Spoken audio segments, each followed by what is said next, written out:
Hello there. The UK's exit from the EU in 2020 marks the biggest change in the country's trade policy in over 50 years.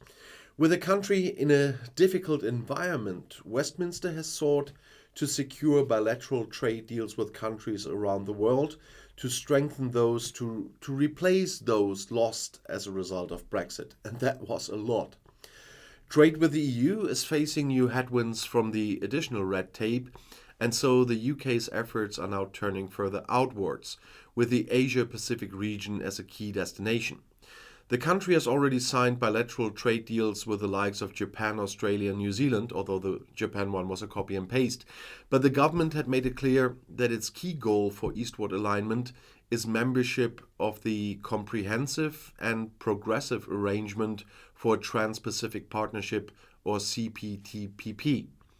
Tensions with the UK's traditional trading partners in the EU remain high, largely over ongoing disagreements over the implementation of the Northern Ireland Protocol, which seeks to avoid a hard border on the island of Ireland. The volume of trade with the EU has also fallen sharply since Brexit came into quite full force. According to Eurostat, UK exports to the EU fell by almost 14% in 2021, with European Commission Vice President and Brexit negotiator Maros Šefčovič blaming the increase in red tape. In the meantime, hopes for a speedy free trade agreement with the United States seem to have been dashed. In September, then Prime Minister Liz Truss, the short one, stated that talks were unlikely to start in the short or medium term. As a result, the UK is being forced to look elsewhere for trade growth, with Asia as a promising opportunity. The country's government estimates that exports to CPTPP members, which include America's Canada, Mexico, Peru, and Chile, will increase by 65% by 2030, worth an additional £37 billion. Therefore, membership in the bloc would help reduce tariffs on essential commodities such as Scotch whisky, cars, and agricultural produce. According to projections by the Department for International Trade, joining CPTPP could add £1.8 billion to UK GDP in the long term and allow better access to a market that would account for 19% of global GDP if it continues to grow. This explains why the CPTPP has become a priority for the UK, and it made a formal application to join the bloc in 2021. While the UK has already completed the first stages of the process and secured the backing of key countries such as Japan and Australia, there is still a long way to go.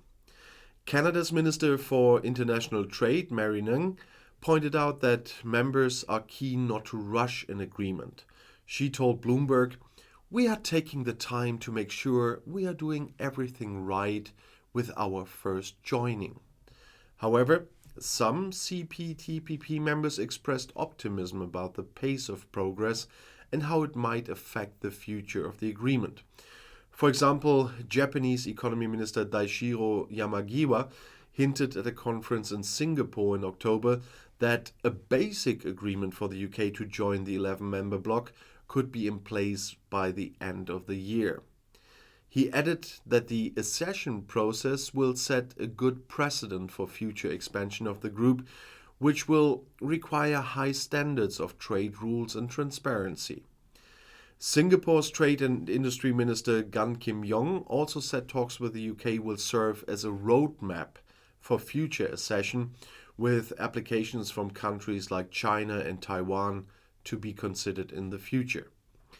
While everyone involved is keen to get a deal, some experts have warned that the benefits of Britain joining this group will be more political than economic. As the country already has bilateral agreements with 9 of the 11 CPTPP members, the actual trade impact may be limited, while the UK may have to make concessions in areas such as digital trade, investment, and food standards. L. Winters, economics professor at the University of Sussex, noted in a piece for Asia Times that CPTPP membership will therefore not be a cure-all for the country's trade policy and will not be a substitute for developing a stronger trade relationship with China. He also pointed out that the post-Brexit FTA signed with Japan, largely copied from the deal already in place as part of the EU, has so far been disappointing as UK trade with Japan in 2021 increased to £11.5 billion. That's just 1.8% of total exports. Similar criticism has been leveled at free trade deals with Australia and New Zealand, which analysts say will have minimal impact on UK GDP. It therefore remains to be seen whether broader access to Asia-Pacific markets under the CPTPP will have the desired effect, and definitely not the effect to repair everything that Brexit has done in trade with the EU. And I'll see you in my next video. I'll be back.